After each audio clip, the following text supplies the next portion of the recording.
Everyone, welcome to commerce tutorial. मैं हूं आपकी अपनी होस्ट ज्योति। आज हम स्टार्ट करने जा रहे हैं +2 इंडियन इकोनॉमी का चैप्टर रूरल डेवलपमेंट। नाम से क्लियर है, यहाँ पे हम किसकी डेवलपमेंट की बात कर रहे हैं? रूरल। अब रूरल एरिया कौन से होते हैं? हमारे विलेजेस। जो हमारे विलेजेस के एरिया होते हैं उसको क्या बोलते हैं? Rural area.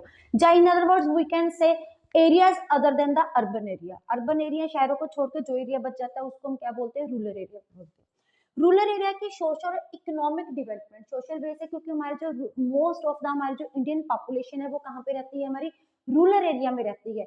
और हमारी मेन सोर्स ऑफ जो हमारा इनकम जनरेशन है वो कहाँ से आता है? हमारा एग्रीकल्चर से आता है, क्योंकि रूरल एरिया में जो हम मेन सोर्स ऑफ इनकम है वो कौन सा है? एग्रीकल्चर।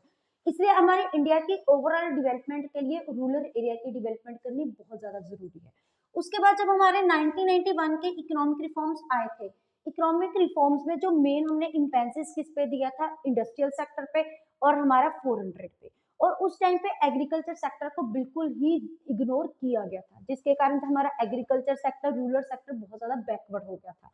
उनके बैकवर्ड होने के कारण अब देखो, जो इंडस्ट्रियल सेक्टर को जो हमारी प्राइमरी एक्टिविटी है, रॉ मटेरियल कौन प्रोवाइड करता है? एग्रीकल्चर। एग्रीकल्चर के बिना हमारा इंडस्ट्रियल सेक्टर अपग्रो नहीं हो सकता। ड्यू टू दिस लैकनेस, यही लैकनेस के टाइम उस टाइम पे जो हमारी एग्रीकल्चर है उसका हमारा टोटल जीडीपी पे कितना कंट्रीब्यूशन था? हमारी इकोनॉमिक डेवलपमेंट में सिर्फ और सिर्फ कितने परसेंट था? 2% था। लेकिन जीडीपी ग्रोथ हमारे पास कितनी थी? 7% थी। यही रीजन था कि अर्बन एरिया और रूरल एरिया में जो डेवलपमेंट गैप है it goes to be the increase. जो रूरल एरिया था वो ज्यादा रिच हो रहा था और पुअर लोगों की, रूरल एरिया के लोगों की जो कैपेबिलिटी है, उनकी कंडीशन टोटली क्या हो रही थी? डाउन हो रही थी। इन्हीं रीजंस को देख के हमारी गवर्नमेंट ने एक डिसीजन लिया, उन्होंने एक एक्शन प्लान लिया, बनाया। एक्शन प्लान का मतलब होता है वो प्लान जो उसी टाइम ही हमने टेक इनटू अकाउंट करना पड़ता है to social and economic development of rural area. क्योंकि हम अगर हमने अपने पूरी इकोनॉमी की कंक्रीट डेवलपमेंट करनी है, कंक्रीट डेवलपमेंट मिलती होती है ओवरऑल डेवलपमेंट। डेवलपमेंट तो हम कर रहे हैं, लेकिन ये एक सेक्टर बहुत ज्यादा ग्रो कर रहा है और दूसरी तरफ दूसरा सेक्टर बहुत कम ग्रो कर रहा है। हमने एग्रीकल्चर को भी अपने टर्शरी और इंडस्ट्रियल सेक्टर के साथ लेके आगे बढ़ना है। तो हमें सोशल एक्शन प्लान बनाया जिसमें हमने किसके ऊपर स्ट्रेस दिया? गवर्नमेंट ने social and economic development with take into account lingering and emerging challenges.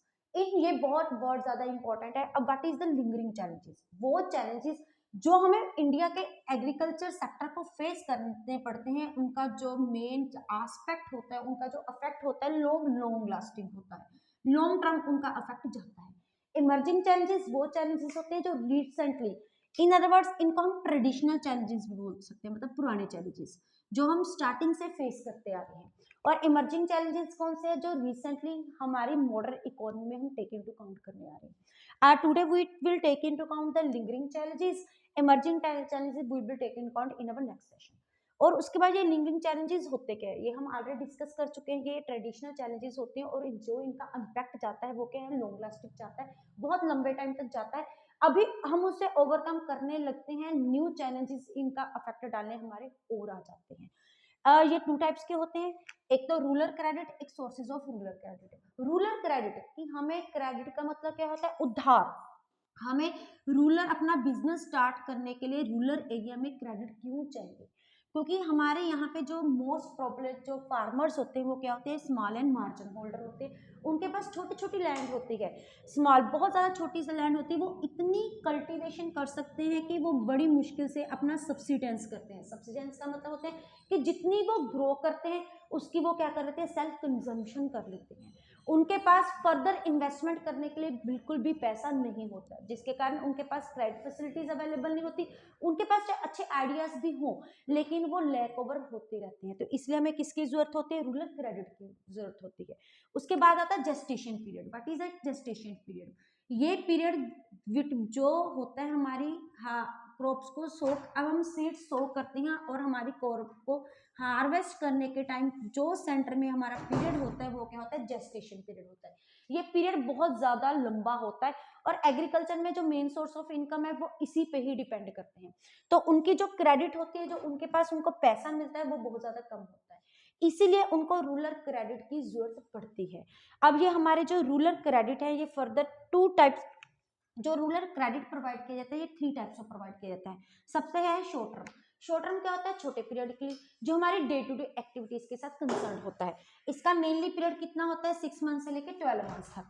और इसमें हम क्या ले सकते हैं? हमने कोई भी सीड्स खरीद लिया, फर्टिलाइजर खरीद लिया, पेस्टिसाइड्स खरीद लिया, क्रॉप्स खरीद ली, न्यू टेक्नोलॉजी ले ली, तो वो जो हमारे नॉर्मली डे टू डे छोटे छोटे खर्चों के साथ रिलेटेड होता है, टाइम पीरियड के साथ होता है। नेक्स्ट है मीडियम टर्म।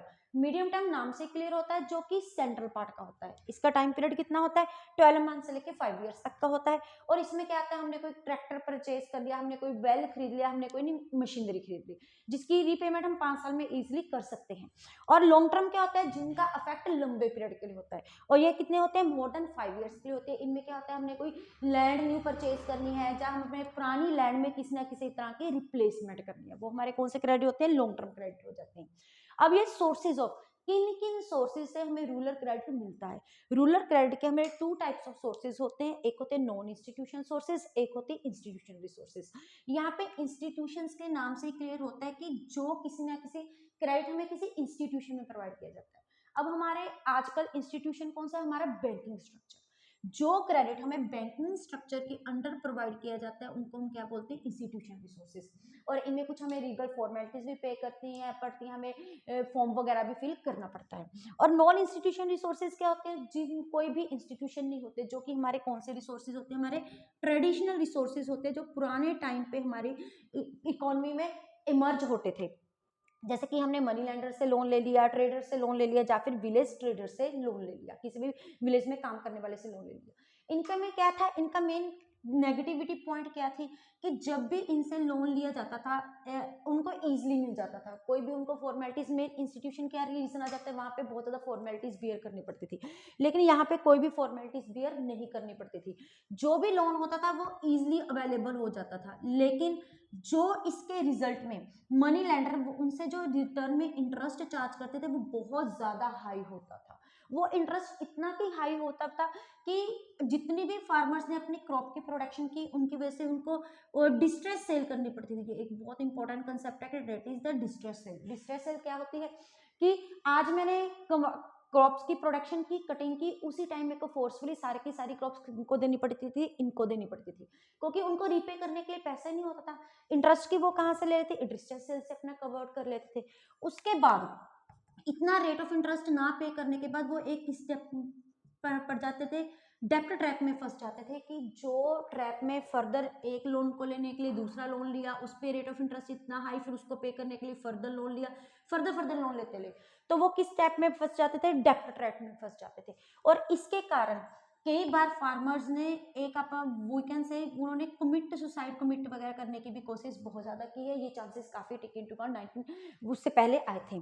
और स्टार्टिंग में जो इंस्टीट्यूशन सोर्सेज था वो 93% क्रेडिट जो मोस्ट प्रोबेबली हमारी इकोनॉमी को प्रोवाइड किया जाता था वो कहाँ से आता था? नॉन इंस्टीट्यूशन रिसोर्सेज के। उसके बाद हमारी इकोनॉमी में 1981 में गवर्नमेंट ने इंस्टीट्यूशनल रिसोर्सेज, बहुत important aspect like institution resources में स्टार्टिंग में उनकी जो हमारी कंट्रीब्यूशन थी क्रेडिट की वो सिर्फ कितनी सी? 7% के बाद। लेकिन उसके बाद हमारी बैंकिंग सिस्टम की क्या होगी? नेशनलाइजेशन होगी इन 1969 में। उसके बाद हमारी इकोनॉमी में एक सोशल बैंकिंग का कंसेप्ट आया। सोशल बैंकिंग क्या होती है? जिसमें हम सिर्फ और सिर्फ अपनी सोसाइटी की अपलिफ्टमेंट के बारे में सोचते हैं। और उसके बाद जो इनकी कंट्रीब्यूशन इंक्रीज हुई टुवर्ड्स द रूरल क्रेडिट वो कितनी होगी? 66%। इसमें क्या आते हैं? मेन हमारी इंस्टीट्यूशन आ जाती है, हमारी बैंकिंग स्ट्रक्चर आ जाता है। सबसे पहले हमारा cooperative societies. What is a cooperative society? ये कोऑपरेटिव सोसाइटीज क्या होते हैं? ये एक होती है एसोसिएशन ऑफ द पर्सन होती है, जो कि किसी भी बैंकिंग के अंडर नहीं आता। ये बैंकिंग इंस्टीट्यूशन नहीं है, ये वॉलंटरी एसोसिएशन ऑफ पर्सन है, जो कि इकट्ठे मिलके अपनी बनाते हैं। और जिनका मेन रोल क्या होता है? रूरल क्रेडिट प्रोवाइड करना। किनको प्रोवाइड करना? रूरल एरिया को प्रोवाइड करना और पुअर क्लास सेक्शन को प्रोवाइड करना, ताकि हमारे यहाँ पे रूरल फार्मर्स की भी अपलिफ्टमेंट हो सके और उनको जो भी क्रेडिट की फैसिलिटी है at the low rate of interest provide किया जा सके with the legal less minimum legal formalities. और जो इनकी फॉर्मेलिटीज भी होगी वो अब दूसरे बैंकिंग स्ट्रक्चर से क्या होती है? कम होती है।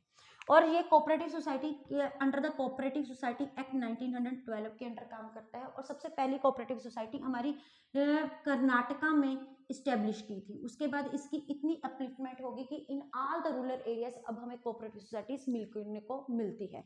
और नियर अबाउट 16 to 17% जो हमारा क्रेडिट आता है वो कहाँ से आता है, कोऑपरेटिव सोसाइटीज के अंदर आ जाता है। सेकंड है SBI and commercial bank. SBI का हमें पता ही है, SBI is the knowns to be the State Bank of India, ये हमारा स्टेट बैंक ऑफ इंडिया है। और ये स्टार्टिंग ही कहाँ से हुआ था, इसकी एस्टेब्लिशमेंट 1955 में हुई थी। और इसका स्टार्टिंग में मेन एम ही क्या था, सिर्फ इसका एक फंक्शन होता था, that is to provide the credit for the rural upliftment, for the rural development. और उसके बाद हमारी स्टेट बैंक ऑफ इंडिया की नेशनलाइजेशन हुई है इन 1969, इसमें हम पहले बता चुके हैं। इसके बाद एक सोशल बैंकिंग का कंसेप्ट आया था, वो किसके अंडर आया था, हमारा एसबीआई के अंडर आया था। और ये भी क्या है, लोन प्रोवाइड करते हैं to the rural area, special take into account all types of loan provide किया जाता है। शॉर्ट टर्म लोन भी प्रोवाइड किया जाता है, मीडियम टर्म भी प्रोवाइड किया जाता है और लॉन्ग टर्म भी प्रोवाइड किया जाता है। और रेट ऑफ इंटरेस्ट और कन्वीनियंटली होता है, बहुत ज्यादा हाई चार्ज नहीं किया जाता। और उसके बाद है RRB and land development, that is regional rural bank and land development. कई बार क्या होता था, इन दोनों की अपलिफ्टमेंट के बाद जो हमारी क्रेडिट फैसिलिटीज है वो छोटे छोटे स्मॉल होल्डर फार्मर्स तक नहीं पहुंच रही थी, जो बहुत ज्यादा मार्जिनल होते हैं। तो उनको प्रोवाइड करने के लिए ये रीजनल रूरल बैंक बनाए गए थे in all the backward. Main इनकी स्टेब्लिशमेंट कहाँ पे की गई थी, backward societies of our areas में, इकोनॉमिकल एरिया में की गई थी, जहां पे भी बैंक भी इस्टेब्लिश नहीं हो पा रहे थे in the recent time, in the initial time जब हमारा ये कंसेप्ट टेक इनटू अकाउंट आया था। और ये इनका भी मेन क्या था, ये मेनली डिस्ट्रिक्ट लेवल पे, हर डिस्ट्रिक्ट में ये रीजनल रूरल बैंक पर बने होते हैं और हर डिस्ट्रिक्ट लेवल पे ये लोन बनाते हैं, ये क्रेडिट फैसिलिटीज प्रोवाइड करते हैं। जैसे डिस्ट्रिक्ट हो गया पंजाब का हो गया, तो वो अलग अलग डिस्ट्रिक्ट्स में होते हैं, राजस्थान का हो गया वी कैन से। नेक्स्ट है Amanabad, that is national bank for agriculture and rural development, that is the most important and most big achievement in the area of rural development. जैसे कि हमारा आरबीआई 1935, ये हमारा क्या है, सेंट्रल बैंक है जो टेक इनटू अकाउंट करता है supervision of all the commercial bank. वैसे ही एग्रीकल्चर के लिए एक अपेक्स, एक सेंट्रल बैंक बनाया गया जिसको हम क्या बोलते हैं, नबार्ड, और जिसकी इस्टेब्लिशमेंट कहाँ पे हुई है, 1982 हुई है। इसकी इस्टेब्लिशमेंट के बाद एक बार जो हमारा पेस था एग्रीकल्चर डेवलपमेंट का, उसने बहुत फास्ट से शुरू कर दिया था, क्योंकि इसका जो मेन जितनी भी एग्रीकल्चर के साथ रिलेटेड एक्टिविटीज थी, जैसे कि हैंडलिंग पॉलिसी, कैसे उसको हैंडल करना है, कैसे प्लानिंग करना है, और कौन कौन से एरिया में रूरल एरिया के और एग्रीकल्चर इकोनॉमिक डेवलपमेंट के किस किस एरियाज में हमने ऑपरेट करना है, किस वे से ऑपरेट करना है, वो सारी एक्टिविटीज किसके अंडर आ गई थी, नाबार्ड के अंडर। और इसके कुछ इंपॉर्टेंट फंक्शन भी है, कुछ इंपॉर्टेंट फीचर्स भी है। सबसे फर्स्ट क्या है, जो हमारा नाबार्ड क्या है, ये क्या हमारी अपेक्स इंस्टीट्यूशन है जो कि इस्टेब्लिश हुई है इन 1982 में हुई है। उसके बाद क्रेडिट डिलीवरी, इसने अपना एक अलग मैकेनिज्म बनाया है क्रेडिट डिलीवरी का, कि हमने एक बार फार्मर्स को, एक बार स्मॉल होल्डर्स को हमने क्रेडिट दे दिया, तो उसके बाद हमने अगर वापस लेना है तो उसके लिए हमने कौन सा सिस्टम अडोप्ट करना है, दैट इज लाइसेशन। लाइसेशन का मतलब होता है कि ये सिर्फ ऑपरेट नहीं करेगा, ये ऑपरेट करने के साथ सेंट्रल गवर्नमेंट, स्टेट गवर्नमेंट और दूसरी यूनियन गवर्नमेंट, इन सबके साथ कंबाइन होके चलेगा, उनकी पॉलिसीज को, उनके रूल्स एंड रेगुलेशन को भी प्रॉपर वे से फॉलो करेगा। ये नहीं कि क्रेडिट प्रोवाइड दिया अपनी एक अलग फैसिलिटी बना दी, नहीं। उसके बाद है मॉनिटर एंड एवेल्युएट, उसके बाद जिस जिस प्रोजेक्ट के लिए इसने लोन प्रोवाइड किया है उनको टाइमली मॉनिटर भी किया जाएगा, कि अगर इस फील्ड में हम इस ए प्रोजेक्ट के लोन प्रोवाइड किया है, क्या वो प्रॉपर वे से फॉलो अप कर रहे हैं कि नहीं कर रहे। अगर नहीं प्रॉपर वे से काम कर रहा है तो उसको दोबारा क्या किया जाएगा, अवेल्युएट करके उसकी रीफंडिंग भी की जाएगी, उनको दोबारा से फिर भी से लोन प्रोवाइड किया जाएगा। ऑन द होल ये हमारी इंपॉर्टेंट कोऑपरेटिव सोसाइटी हैं जो कि इंस्टीट्यूशन सोर्सेज के अंडर आ जाती हैं। कई बार क्या पूछ लेते हैं, पर्टिकुलर बैंक का प्रोवाइड पूछ लेते हैं कि इन्होंने कौन कौन से फंक्शंस प्रोवाइड किए। अगर आपको कुछ भी फंक्शंस पूछा जाए, आप 4-5 इसके मेन मिनिमम फंक्शंस है जो कि आप हर केस में लिख सकते हैं। उसके पहले अगर आप इसका स्क्रीनशॉट लेना चाहते हैं तो आप ले सकते हैं। जैसे कि हर एक बैंक का सबसे मेन फंक्शन क्या होता है, क्रेडिट प्रोवाइड करना। क्रेडिट किसके लिए प्रोवाइड करना, for the upliftment of our agriculture sector. और जो क्रेडिट प्रोवाइड किया जाता है उसके जो हमारा इंटरेस्ट रेट होता है वो क्या होता है, कम होता है, कन्वीनियंटली होता है। और इसका मेन क्या होता है कि हमारे पुअर क्लास और बैकवर्ड क्लास की अपलिफ्टमेंट को करना। और इसके लिए जो हमें भी प्रोविजंस, जो फॉर्मेलिटीज करनी पड़ती है, वो फॉर्मेलिटीज क्या रखी जाती है, मिनिमम रखी जाती है, ये टू मच हाई नहीं रखी जाती। और इनके लिए जो इन सारी इंस्टीट्यूशन के लिए जो मेन ये किस कंसेप्ट के ऊपर ऑपरेट करते हैं, that is our social banking के ऊपर। सोशल बैंकिंग के बिना कमर्शलाइजेशन के ऊपर इन्होंने टेक इनटू अकाउंट अभी तक नहीं किया था। उसके बाद हमारे कहता है कि जो भी रूरल बैंकर की एक क्रिटिकल अवेल्युएशन कि जो भी हमने क्रेडिट वगैरह प्रोवाइड करने शुरू किए, उनकी क्या एडवांटेज और क्या डिसएडवांटेजेस हैं, क्या कुछ हर चीज़ के कुछ पॉजिटिव इम्पैक्ट भी हो सकते हैं, कोई नेगेटिव इम्पैक्ट भी हो सकते हैं। जब स्टार्टिंग में 1969 की नेशनलाइजेशन की थी, उसके बाद एक बार तो हमारी रूरल डेवलपमेंट के लिए जो हमारी बैंक्स की जो रोल था वो एक बार पेस बहुत ज़्यादा इंक्रीज हो गया था। उसके लिए फर्स्ट टाइम 1969 वही हो गया कि फर्स्ट एडवांटेज क्या है, 1969 में हमने क्या की थी, नेशनलाइजेशन ऑफ बैंक्स की थी, जिसके कारण कौन सा कंसेप्ट आया था, सोशल बैंकिंग का कंसेप्ट आया था। ये सबसे मोस्ट इंपॉर्टेंट एडवांटेज है, जिसके कारण मेन फोकस किस पे ही दिया गया था, अपनी सोशल इकोनॉमिक सोशल बेनिफिट्स के लिए, कि हम अपना सोशल वेलफेयर कैसे प्रोवाइड करें। सेकंड मोस्ट इंपॉर्टेंट हमारी क्या अचीवमेंट थी, NABARD, that is national bank for agriculture and rural development, जो कि हमारी अपेक्स बॉडी है in the rural credit facilities provide करने के लिए in the field of agriculture. डेप्ट ट्रैप हमने पहले ही हमने यहाँ पे देखा कि जब भी नॉन इंस्टीट्यूशन सोर्सेज हमने स्टार्ट किए थे, उसके कारण जो हमारे फार्मर किस में पड़ गए थे, डेप्ट ट्रैप में पड़ गए थे। एक डेप्ट को लेने के लिए, लोन को लेने के लिए उनको फर्दर लोन पड़ रहा था, उसको पूरा करने के लिए उनको फर्दर लोन लेना पड़ रहा था, वो किस में फंस गए थे, डेप्ट ट्रैप। इस डेप्ट ट्रैप को खत्म करने के लिए उन्होंने नॉन इंस्टीट्यूशन रिसोर्सेज को बिल्कुल ही खत्म कर दिया। उसके बाद इनका रोल नेग्लिजेंस रह गया था। देन कमर्शियलाइजेशन ऑफ एग्रीकल्चर, इसके बाद इस क्रेडिट के बाद एक इंपॉर्टेंट कंसेप्ट आया था, that is commercialisation of agriculture. पहले जो एग्रीकल्चर की जा रही थी वो हमारी कौन सी थी, सब्सिडेंस एग्रीकल्चर। सब्सिडेंस एग्रीकल्चर मतलब जितना उन्होंने प्रोड्यूस करना उतना ही उन्होंने क्या कर देना, कंज्यूम कर लेना। लेकिन अब उसको क्या शुरू किया था, कमर्शियलाइजेशन, मतलब उसको मार्केट में सेल करना शुरू कर दिया था, जिसके कारण उनको एग्रीकल्चर को मार्केट में सेल करके कुछ ना कुछ अमाउंट ऑफ प्रॉफिट मिलना शुरू हो गया था। अब इसके कुछ डिसएडवांटेजेस भी हैं। स्मॉल एंड मार्जिनल फार्मर, जो छोटे छोटे फार्मर्स हैं, जब भी बैंक हमें लोन प्रोवाइड देता है तो उसके बदले उन्हें हमें कुछ ना कुछ कोलेक्टर सिक्योरिटीज क्या करनी पड़ती है, सबमिट करनी पड़ती है।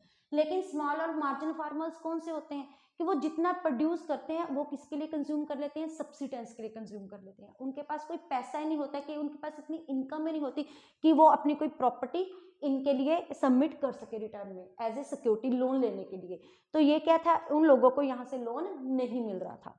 सेकेंड पॉइंट है कि पॉलिटिकल पॉपुलिज्म, हमारा पॉलिटिकल स्ट्रक्चर ही ऐसा है कि यहाँ हमारा पॉलिटिकल सर्विसेज जो हमारे पर्सन है वो या तो करप्टेड है या पे लेजी है, जिसके कारण जो हमारी ये फैसिलिटीज का प्रॉपर परफॉर्मेंस जो हमारे सोचा था इन सोसाइटीज ने, वो स्ट्रिक्ट वे से हमारी पूरी इकोनॉमी में फॉलो अप नहीं किया गया in the form of action plan. Next है थ्रिफ्ट। थ्रिफ्ट का मतलब होता है हैबिट ऑफ सेविंग। ये जो बैंकिंग सेक्टर है वो उनको लोन तो प्रोवाइड करेगी फार्मर्स को, लेकिन उन्होंने फार्मर्स में ये हैबिट नहीं डिवेल्प कर पाया कि हमें सेव भी करना चाहिए। जितना वो लोन लेते थे वो उतना या तो उसको इन्वेस्टमेंट पर्पज के लिए यूज कर लेते या कंजम्पशन पर्पज के लिए, फर्दर उनके पास कुछ भी सेविंग नहीं होती थी। नेक्स्ट कंसेप्ट है default rate. What is the default rate? Default rate, एक बार किसी फार्मर ने बैंक से लोन ले लिया, अब बैंक से लोन लेने के बाद उनको इसकी रीपेमेंट भी करनी पड़ती थी, लेकिन हमारी क्या थी, फार्मर्स वो लोन की रीपेमेंट वापस करते ही नहीं थे। और जब भी फार्मर्स लोन की रीपेमेंट उनकी वापस नहीं करते, उसको कौन सा रेट बोलते हैं, डिफॉल्ट रेट। और ये कई बार तो ऐसा था कि 50% जितना भी ये डिफॉल्ट रेट था, ये क्या था, विलफुल था, मतलब इच्छा के अनुसार फार्मर जान के ये अपना कोई भी रीजन की वजह से विलफुली वे से वो अपनी लोन की पेमेंट वापस नहीं करते थे। तो यही कुछ डिसएडवांटेजेस की वजह से after the economic reforms, after the nationalisation 1969 में स्टार्टिंग में तो हमारी एकदम से बहुत ज़्यादा रूरल डेवलपमेंट की बहुत हेल्पफुल हुई, लेकिन after taking the economic reform that is 1991 में जो हमारा रूरल क्रेडिट है ये एक तरह के बोटल नेक बन के रह गया, बैंक बेंच बन के रह गया, मतलब इसका जो रोल था टूवर्ड्स द एग्रीकल्चर डेवलपमेंट वो नेग्लिजिबल रह गया।